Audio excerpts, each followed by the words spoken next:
My prior assumptions of teaching and learning are that students would be able to search on Google for research purposes. As well, I felt that students were able to research already. And then I assumed that I could just use questions to engage students through Jeopardy, Kahoot, and Blooket games. Then the limitations of my personal vision were that students will be disengaged over time based on past assumptions, and students will have a diminishing return on learning through the reduced engagement. And and I found that assessment of learning would not give students the opportunity to improve because you only grade them at their final assessment. The research theories that form my view of teaching and learning are that assessment as learning allows students to effectively self-assess and improve based on feedback. They learn metacognition through analyzing feedback and providing feedback to peers. And then assessment for learning is constant feedback to students to allow them opportunities to improve. And then analytic rubrics they use to grade students on if they followed the instructions, followed the structure, had outstanding content and research, and followed all referencing guidelines. And then I use backwards design to take the overall and specific expectations of the curriculum and graded activity. I have taken the overall specific expectations of graded activities and meeting these expectations.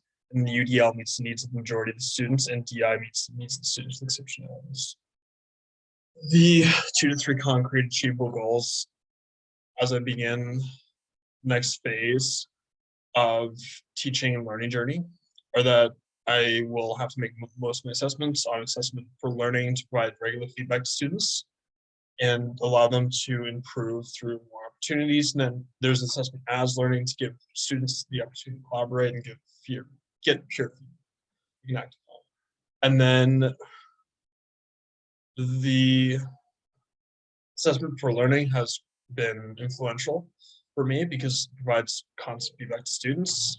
And then assessment as learning, it's going to be used in my classroom through discussions, breakout activities, analyzing case studies, answering questions as a group, and being provided feedback from peers. I use UDL to teach the majority of the class through PowerPoint, videos, Blooket, Kahoot, Jeopardy, documentaries, discussion activities, and breakout activities. I use DI for students, for Google Read and Write for exceptionalities, and then DI for students with ESL for translation support and picture dictionary. My vision has matured because I learned through using resources such as videos, Minecraft coding, game-based learning, documentaries, breakout rooms, discussion questions, and memory activities to keep students engaged and meet visual, auditory, and kinesthetic learning needs.